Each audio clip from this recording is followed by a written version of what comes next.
On Memorial Day morning, long before the sun had fully warmed the stones, a man came alone. They say some graves are never visited, until they are. But who decides which lives deserve flowers, and which are left to time? The man didn't say a word. He didn't need to.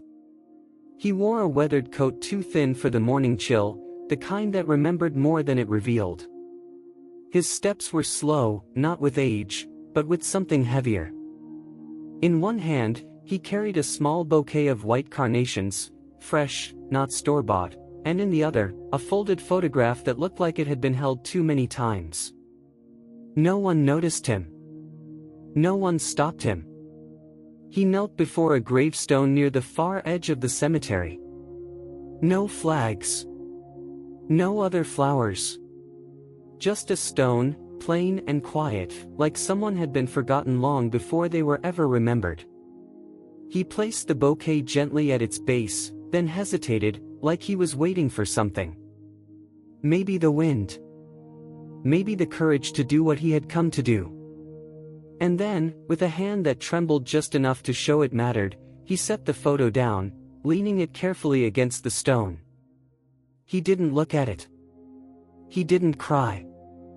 He simply stood, touched the top of the marker once, and walked away without ever turning back. For a while, the photo fluttered softly in the breeze. A face barely visible, a moment frozen in black and white. But no name. No message. No reason. Just silence. And flowers. And the story no one saw, until someone did. The cemetery was always quiet in the early hours, but that morning felt different. The kind of quiet that makes you pause, not because something's wrong, but because something unspoken is sitting in the air. Tom Jenkins, the caretaker, arrived just after 7, same as always. 71 years old and still opening the gates each morning, not because he had to, but because he didn't know how to stop. After his wife passed, the grounds gave him something to care for, rows of names he didn't know, but respected just the same. He carried a thermos of lukewarm coffee, a ring of old keys, and a small rake tucked under his arm. His left knee had started giving him trouble last winter, but he never mentioned it. Just walked slower. More deliberate. As he passed Section D, something caught his eye. A flash of white carnations, resting against a headstone near the back row. That in itself wasn't unusual. People came and went quietly, especially on Memorial Day. But it was the way the flowers were placed, carefully arranged, like someone had taken their time. Like they knew the person resting there. Tom paused. There was something else. A photograph, propped up against the stone, gently moving in the breeze. He stepped closer, careful not to disturb anything. The image was faded, black and white, creased down the center. A young man in uniform, smiling softly, his arm wrapped around a woman with dark hair pinned back the old-fashioned way. No names. No writing. Just their faces, holding on to something long gone. Tom squinted. The name on the headstone read David M. Ellis. No rank. No inscription beyond the dates. Just silence carved in stone. He stood there a long while. There were hundreds of graves in that cemetery. Many with flags, wreaths, even teddy bears left by grandchildren. But this one had never drawn attention before. No visitors. No stories passed around the grounds. Tom looked around. No one in sight. He bent down, gently lifted the photo, then set it back in place more securely so the wind wouldn't take it. Something about it stayed with him. He didn't say a word. Just touched the brim of his cap, and whispered to the stone, almost without meaning to. Someone remembered you. Then he walked on. But as he made his way down the next row, he kept glancing back, like something important had just started, but he wasn't sure what. Tom spent most of that morning trimming grass near the older markers, names half-worn by rain, stone chipped by time. He worked quietly, like he always did, nodding to the familiar headstones, as if they were neighbors he passed every day. But his thoughts kept drifting back to the one at the edge of Section D. David M. Ellis. There was something unsettling in its stillness. Not the solemn kind, but the kind that felt too quiet. Like the grave had been skipped over, not by accident, but by the years themselves. By mid-morning, Tom made his way back, a slow walk with a purpose he hadn't quite admitted to himself. He stood there again, looking at the headstone. Same name. Same bare inscription. No sign of rank, service, or sentiment, just a name and 2 dates. That was it. He pulled out a small notebook from his coat pocket, the kind he used to keep track of repairs or flagged maintenance. He scribbled down the name, David M. Ellis.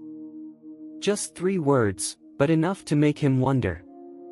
Later that day, in the break room, Tom brought it up to Rose, the part-time clerk who handled the cemetery's records. She was in her 60s, quick-witted, always kept a thermos of peppermint tea. "You ever hear that name before?" Tom asked, tapping the notebook. "David M. Ellis?" Rose flipped through a manila folder without looking up. "We've got hundreds of Davids, probably a dozen Elises. But that middle initial helps." She typed for a minute, then frowned. "No contact info listed. No surviving relatives. Nothing beyond the burial permit from 1969. He's been here a long time." Tom leaned on the counter, arms crossed.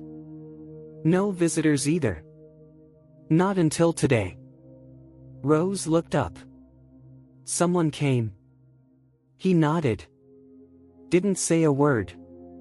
Left flowers and a photo. That's all." She paused, her expression softening. "Sometimes that's more than words." Tom didn't answer. He just stared out the office window, toward the rows of headstones fading into the trees. It was strange how some names disappear, even when they're carved in stone.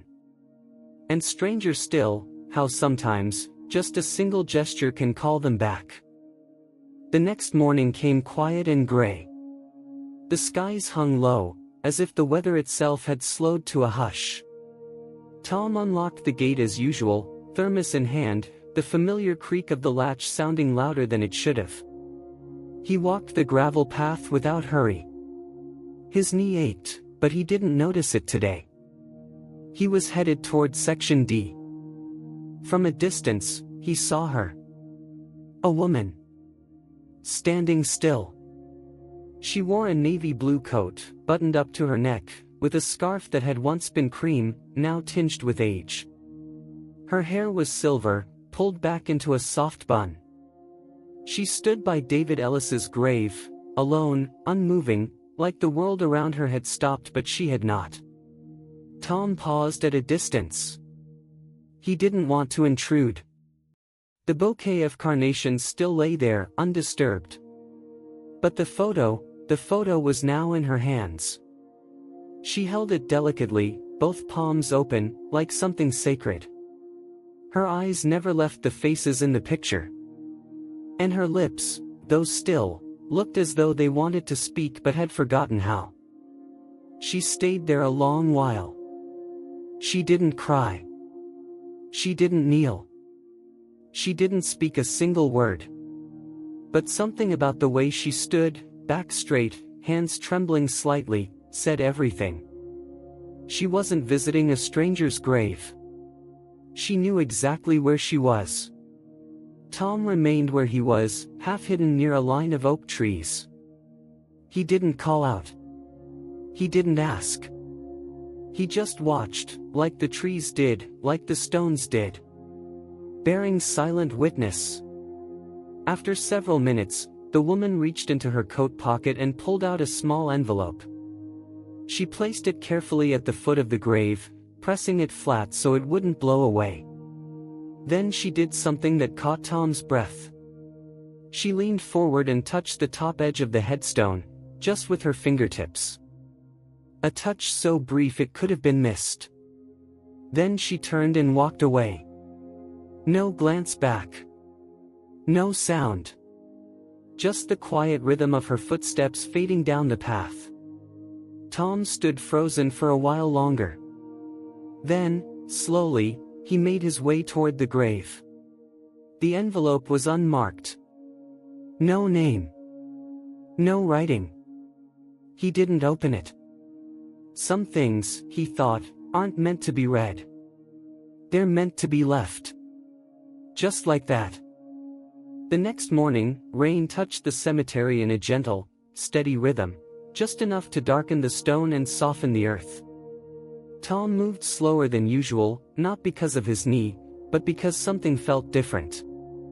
He didn't say it aloud, but he was hoping the envelope would still be there.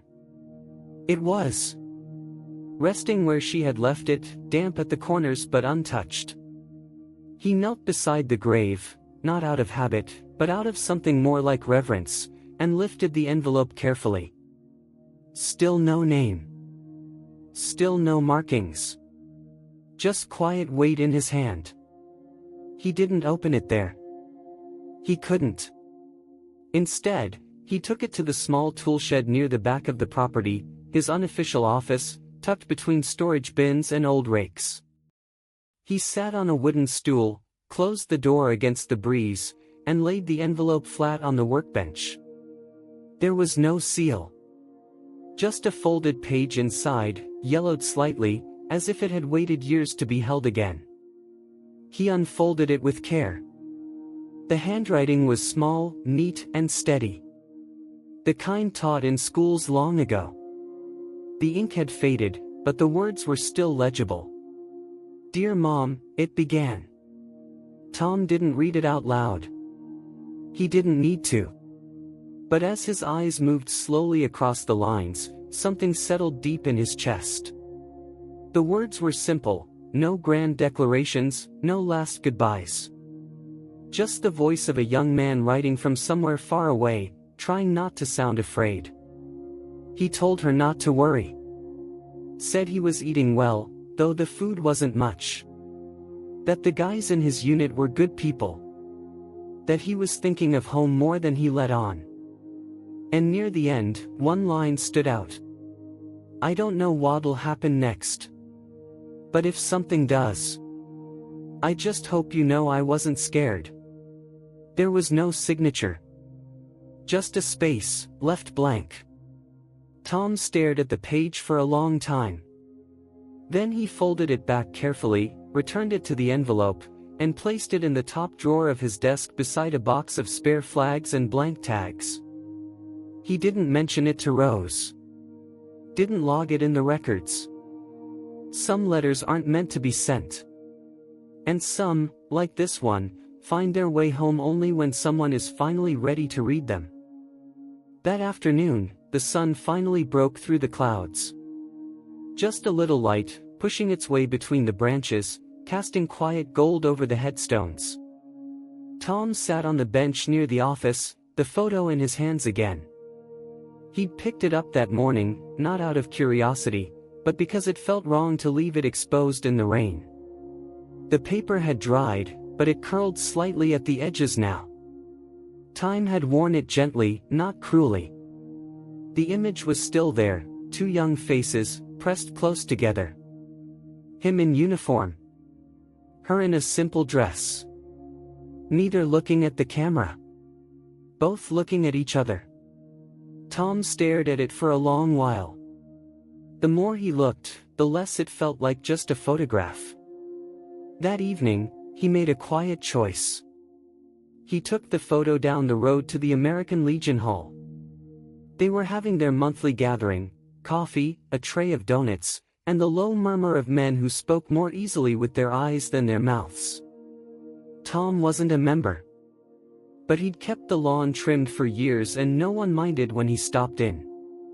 He walked up to a table of older veterans, laid the photo down between them, and said, "Any of you remember him?"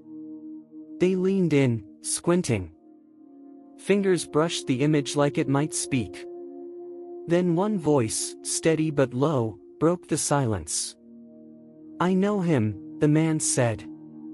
His name was Frank. Vietnam vet. Hadn't said much since his stroke a few years back. But now he lifted the photo in both hands, like something delicate and holy. "He pulled me out after the blast. I never saw him again." Tom didn't ask for more. He didn't have to. Frank placed the photo back down and rested his fingers on it a moment longer. "He never made it home, did he?" Tom shook his head. "No," he said quietly. "But someone still remembers him." There were no speeches. No salute. No stories told for the sake of telling. Just silence. And a photograph. And in that silence, something shifted, not in the room, but in the way they looked at the photo now. Like it wasn't just a memory. It was someone. Still here. It was just after noon when they came. No fanfare. No flags. No brass instruments or folded programs. Just 5 men, walking slowly along the gravel path, the way men walk when they're following something that matters. They wore jackets with patches that had long since faded. Some walked with canes. One used a walker, its wheels creaking faintly over the stones. They didn't talk much. They didn't have to. Tom stood at a respectful distance, hat in hand. He hadn't called them. Word had simply gotten around. The men gathered around David M. Ellis's grave without forming a circle, without planning anything at all. They stood the way soldiers do, loose but aligned, present without posture. No one gave an order. No one said his name. One by one, they reached into their pockets.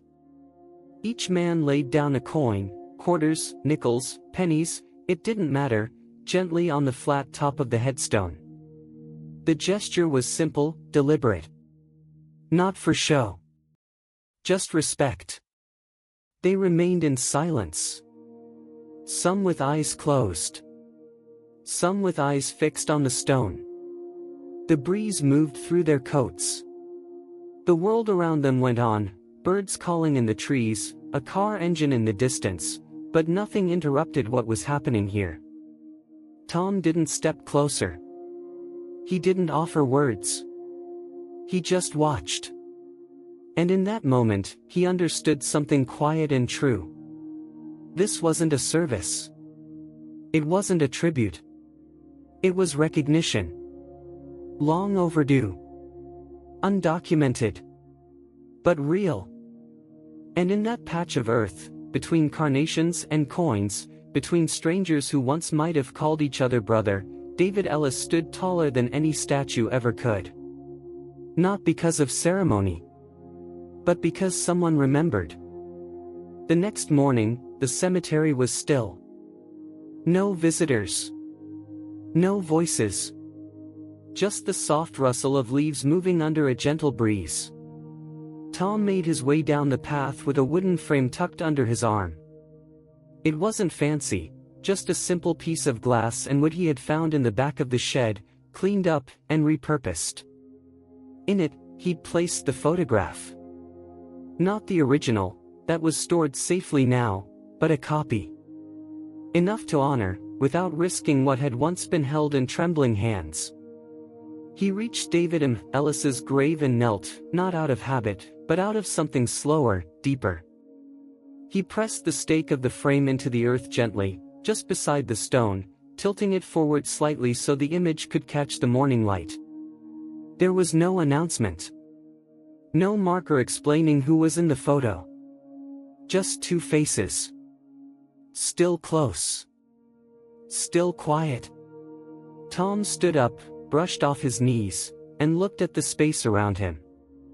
A few coins still rested on the stone from the day before. The carnations had started to wilt, but they hadn't been moved. He pulled a folded cloth from his coat pocket and began to wipe the dust from the other markers nearby. Not because they needed it. Just because it felt right. Later, before locking up for the evening, Tom sat down at his desk and picked up his pen. On a small wooden plaque, he wrote with careful, steady strokes. Every hero deserves to be remembered. Even in silence. He didn't ask permission. He didn't file it with Rose. He just mounted the plaque beside the gate, where every visitor would see it as they entered. No ceremony. No signature. But from that day on, people paused at David's grave. Some left flowers. Others stood in silence. And though no one told the story out loud, it didn't need to be told. Because some stories don't need a voice. They just need someone to listen. Some stories ask to be shouted. Others ask only to be witnessed. The story of David M. Ellis was never written in textbooks or carved into monuments, but through quiet gestures, it lived on. A bouquet left without a name. A photograph placed with care. A letter never sent, but finally read. From Tom's quiet devotion to a group of veterans showing up with nothing but coins and respect, every moment whispered a truth we often forget: dignity doesn't demand an audience. It only asks that someone notices. This story reminds us that remembrance doesn't require grand speeches, it begins with small acts of human decency. The kind you do when no one's watching. The kind that says, "I see you. I haven't forgotten." In a world that moves fast, this quiet tribute slows us down, and maybe that's exactly what we need. If this story touched something in you, if it reminded you of someone you miss, or someone you hope the world hasn't forgotten, would you help us keep these memories alive? Backhand index pointing right like this video, share it with someone who believes in silent courage, and subscribe to Legacy of Courage Stories. Because not every hero needs a headline, some just need to be remembered. Who would you honor, if only with a story?